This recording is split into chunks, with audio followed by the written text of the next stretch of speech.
स्वागत है एक बार फिर से चुनावी समर में। हम लेकर आए हैं आपके लिए बीएसपी फैमिली के कुछ और अपडेट्स। देश में ऐसे बहुत कम ही अवसर देखने को मिलते हैं जब सुप्रीम कोर्ट जनता के निशाने पर आई हो।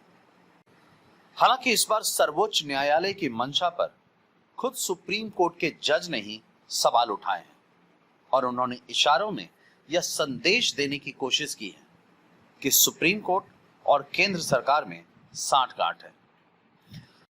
जी हां, आपको बता दें कि सुप्रीम कोर्ट के रिटायर्ड जज जस्टिस मदन बी लोकुर ने मौजूदा समय में कोर्ट के रवैये पर निशाना साधा।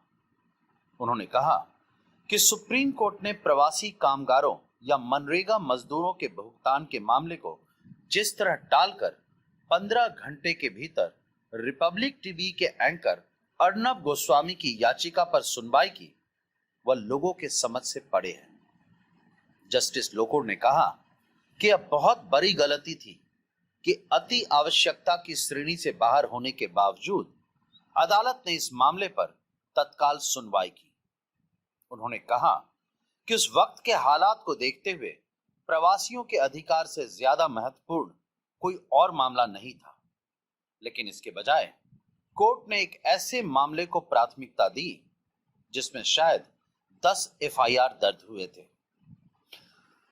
जस्टिस मदन बी लोकुर ने कहा कि इसमें अति आवश्यकता क्या थी, जबकि पुलिस ने इन एफआईआर पर कोई कार्रवाई भी नहीं की थी। वहीं इस मामले में अर्नब गोस्वामी के गिरफ्तार होने की संभावना लगभग शून्य थी। उन्होंने कहा कि गरीबों की तकलीफ, प्रवासियों की तकलीफ के सामने इसकी कोई तुलना भी नहीं हो सकती थी।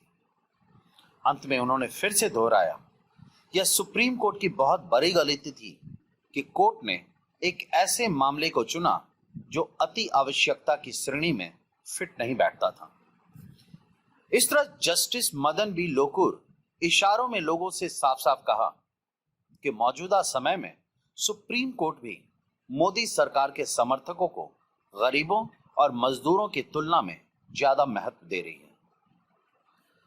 यानी कि अगर पूर्व जस्टिस के द्वारा किए गए हमलों का निचोड़ निकालें, उन्होंने यह जताने की कोशिश की है कि सुप्रीम कोर्ट भी धीरे धीरे मोदी सरकार की सहयोगी बनती जा रही है, जो देश के लिए किसी बड़े खतरे से कम नहीं है।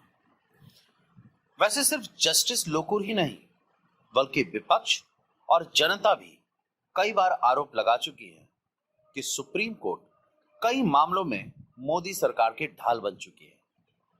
खासकर राम मंदिर और राफेल केस के फैसले से सुप्रीम कोर्ट को एक तरह से बेनकाब कर दिया था। अब देखना यह है कि पूर्व जस्टिस के हमले के बाद सुप्रीम कोर्ट मोदी सरकार के प्रति अपना रुख बदलती है या नहीं। हमारे साथ बने रहने के लिए आपका धन्यवाद। आप हमारे प्रोग्राम्स को today's.com पर भी देख सकते हैं और आप हमें टुडेज टीवी पर ट्वीट भी कर सकते हैं। Thank you.